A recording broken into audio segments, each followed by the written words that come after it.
Olá, o meu nome é Liz Bittar e eu sou responsável pelo site O que os Espíritos Dizem. Esse já é o nosso vídeo de número 33 e hoje eu quero voltar a falar da pandemia. Eu quero voltar a falar desse tema porque eu não sei se ele afeta você da mesma maneira como tem afetado a mim. Eu tenho ficado muito triste com o desamor e com a agressividade que a gente vê nas pessoas, né? E fico me perguntando assim sobre a melhor forma de passar por isso, de lidar com esse momento. Nós estamos circundados por muita tristeza. Também temos pessoas que estão passando por sérias dificuldades materiais, e aí as desigualdades do nosso país saltam aos olhos e nos ferem. Não ficamos imunes a isso, e para coroar toda essa situação, nós temos brigas políticas, nós temos brigas ideológicas, nós temos dirigentes aí dando orientações contrárias, em vez da gente perceber uma união saudável em direção ao combate ao inimigo comum, que é o vírus. A gente vê disputas e a gente vê, às vezes, até falta de amor, falta de empatia, falta de fraternidade, de compaixão para com aqueles que estão perdendo os seus amores. E também as pessoas, isso vai em escala e chega na população que se agride verbalmente, que está aí travando brigas ideológicas, e a gente percebe esse desamor em todo lado. É claro que as pessoas estão nervosas, é claro que as pessoas estão com medo, é claro que isso já está se estendendo um tempo longo demais para alguns, e as pessoas vão ficando perdendo a esperança, perdendo a paciência, e cada vez mais agressivas, e eu acho que o problema maior é a falta de amor. E estava pensando em tudo isso, me sentindo realmente muito triste. Tem vezes que eu me sinto muito triste e com essa situação, jamais questionando a Deus porque estamos passando por isso, porque eu sei que Deus está no leme, Deus está no controle, que não há nada aí acontecendo sem querer, que Deus tem uma programação, de que somos espíritos imortais, portanto teremos uma continuidade, que a Terra está passando por esse momento e não nos cabe questionar, mas tentar atravessar da melhor forma possível e tirar o melhor proveito possível. Mas fico às vezes indignada com algumas coisas que eu leio nas redes sociais, que eu falo, como é possível a pessoa, no meio de tanto problema, falar uma coisa dessa, ou brigar por isso, ou orientar uma coisa assim. E a gente vê tanta coisa que a gente fala, é muita ignorância, não é? Você não pensa isso às vezes? Quando você lê certas coisas, você fala, que ignorância. E aí, eu estava fazendo a minha pesquisa, que diariamente eu posto algumas mensagens no Instagram. Aliás, eu convido você para seguir a gente lá no Instagram, é o que os Espíritos Dizem. E todos os dias eu posto mensagens que eu extraio da obra de Kardec e também de autores como Emmanuel e André Luiz. Então são frases que nos acalmam e nos aquecem o coração, e isso me faz bem. Primeiro porque eu tenho que revisitar os livros e escolher ali uma frase e outra para postar para vocês. E justamente com esta angústia de achar que as pessoas são ignorantes, de recomendar uma coisa, ou brigar por isso, ou brigar por aquilo, eu encontrei uma frase de André Luiz no livro Agenda Cristã. E foi a frase que me fez fazer esse vídeo de hoje e que me levou à reflexão que eu quero compartilhar com vocês agora. A frase diz o seguinte: tolera o ignorante e ajuda-o. Lembre-se de que há espíritos sublimes que nos suportam e socorrem com heróica bondade. Tolera o ignorante e ajuda-o. Lembre-se de que há espíritos sublimes que nos suportam e socorrem com heróica bondade. Aí eu li essa frase e isso me chamou a atenção, que eu falei, nossa, como nós somos prepotentes, né? De achar que nós estamos certos e que o outro que não pensa como a gente é ignorante. Essa é a primeira coisa.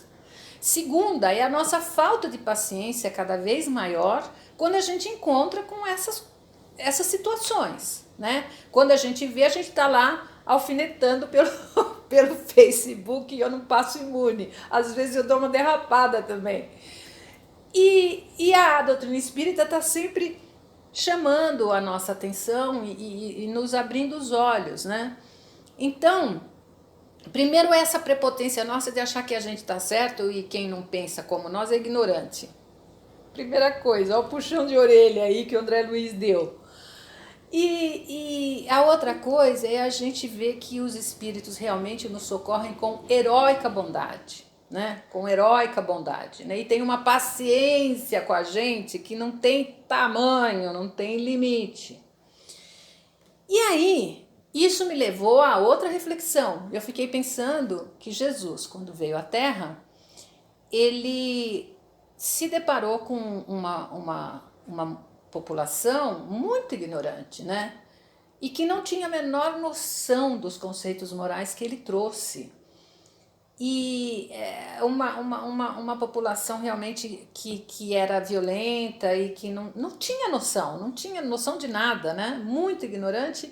E ele, com heróica bondade, foi orientando e, inclusive, explicando de uma maneira figurativa para que as pessoas pudessem transpor aqueles conceitos para a sua vida cotidiana, para a sua vida diária, né, com os valores que eles conseguiam entender na época, por isso as parábolas às vezes são figurativas, mas ele com muita bondade, com muita paciência, com muita sabedoria, foi orientando aquela população tão ignorante, né?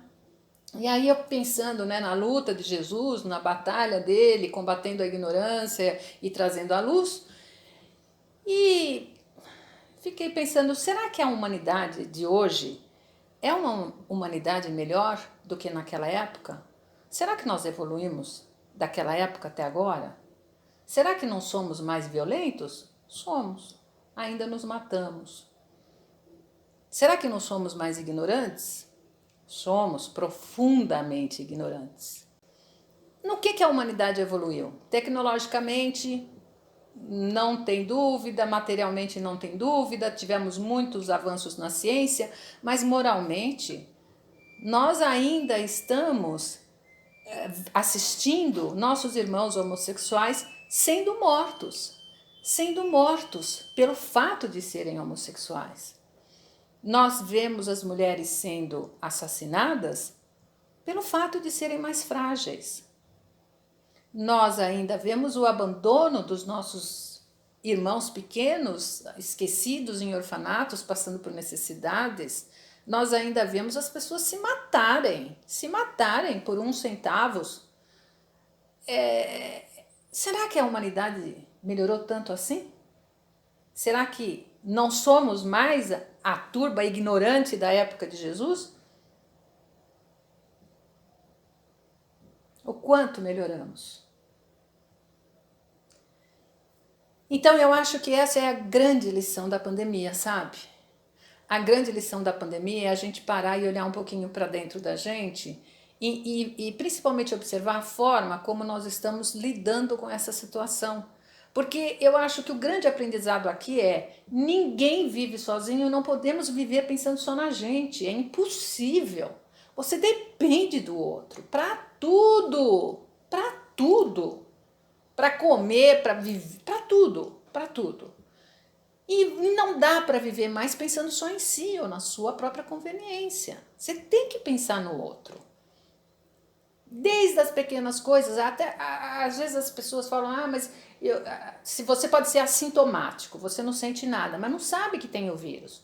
Então tem que ter a responsabilidade de não se expor e não expor ao outro, que você pode, sem saber, contaminar o outro. Então você tem que viver pensando em você, mas também viver pensando nas consequências das suas escolhas, nas consequências dos seus atos, e ver até que ponto os seus atos podem afetar os outros. E a gente está vendo que afeta. E afeta também o nosso campo mental, o nosso campo vibratório, quando a gente se deixa contaminar por todas essas notícias, essas agressividades, essa revolta, esse desamor que está aí rondando a gente, né?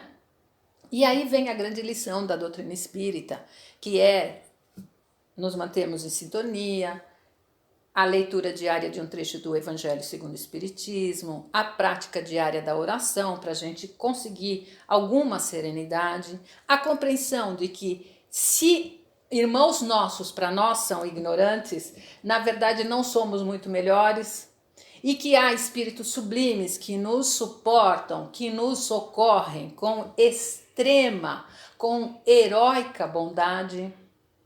E nos colocarmos, então, a serviço da obra cristã nas nossas atitudes e nas nossas escolhas para ajudarmos os nossos irmãos a como nós atravessarmos essa fase, porque a gente também precisa de ajuda. A gente também, só que a gente tem o Evangelho que ajuda bastante, né?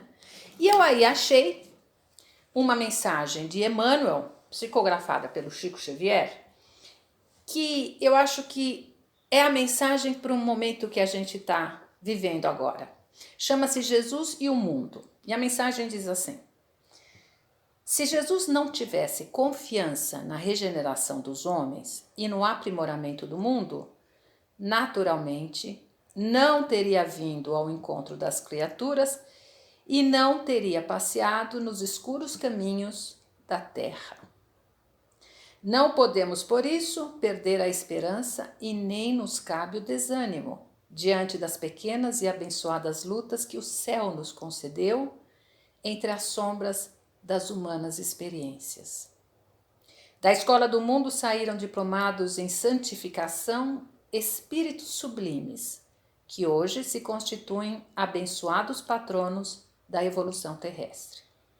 Não nos compete, desse modo, menosprezar o plano de aprendizagem que nos alimenta e nos agasalha, que nos instrui e aperfeiçoa. Se o melhor não auxilia o pior, em vão aguardaremos a melhoria da vida. Se o bom desampara o mal, a fraternidade não passaria de mera ilusão. Se o sábio não ajuda o ignorante, a educação redundaria em mentira perigosa.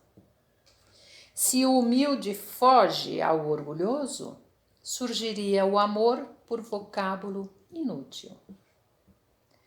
Se o aprendiz da gentileza menospreza o prisioneiro da impulsividade, o desequilíbrio comandaria a existência. Se a virtude não socorre as vítimas do vício e se o bem não se dispõe a salvar quantos se arrojam aos despenhadeiros do mal, de coisa alguma serviria a predicação evangélica no campo do trabalho que a providência divina nos confiou. O Mestre não era do mundo, mas veio até nós para a redenção do mundo. Sabia que os seus discípulos não pertenciam ao acervo moral da terra, mas enviou-os ao convívio com os homens para que os homens se transformassem nos servidores devotados do bem, convertendo o planeta em seu reino de luz. O cristão que foge ao contato com o mundo, a pretexto de garantir-se contra o pecado, é uma flor parasitária e improdutiva na árvore do Evangelho. E o Senhor, longe de solicitar ornamentos para a sua obra, espera trabalhadores abnegados e fiéis que se disponham a remover o solo com paciência, boa vontade e coragem, a fim de que a terra se habilite para a sementeira renovadora do grande amanhã. Mais uma vez, o exemplo da passagem de Jesus entre nós deve ser lembrado e devemos colocar em prática tanto quanto conseguirmos na nossa ignorância, na nossa incapacidade de compreender e mais ainda de agir, mas guiados pelo Evangelho, guiados pelos seus ensinamentos, procuramos passo a passo reagir de uma maneira mais cristã, com mais esperança, com mais fé, depositando as nossas angústias e as nossas súplicas na oração, certos de que não estamos sós, que Deus nos ouve, que é sensível as nossas súplicas e conhece as nossas necessidades. Olhai as aves do céu, as aves que Deus dá o alimento. E então tentarmos atravessar esse momento de profunda angústia para todos nós com um pouco mais de serenidade, com um pouco mais de esperança, com um pouco mais de fé, entendendo que é um momento de grande aprendizado para todos nós, principalmente para nós que professamos a fé espírita, e que é um momento de reflexão, de oração, mas sobretudo de exemplificação e de ação. Ação no conforto, na condução da boa palavra, na compreensão de que nós somos pequenos e ignorantes, então nós temos muito o que nos corrigir e que com o pouco que sabemos podemos ajudar os nossos irmãos que estão sofrendo mais do que nós por desconhecerem as palavras de Cristo e a mensagem espírita. Então era isso que eu queria compartilhar com vocês. Lembrarmos sempre da passagem de Jesus. Lembrarmos sempre do quanto ele teve que usar de paciência e de tolerância para conduzir aquela multidão de ignorantes. E que ignorantes somos todos nós. Somos todos nós. Então vamos ter fé, confiar as nossas aflições nas mãos de Deus e vamos passar por isso. Do lado de cá ou do lado de lá. Vamos passar por isso. Que Jesus nos abençoe e a gente se vê no próximo vídeo. Tchau!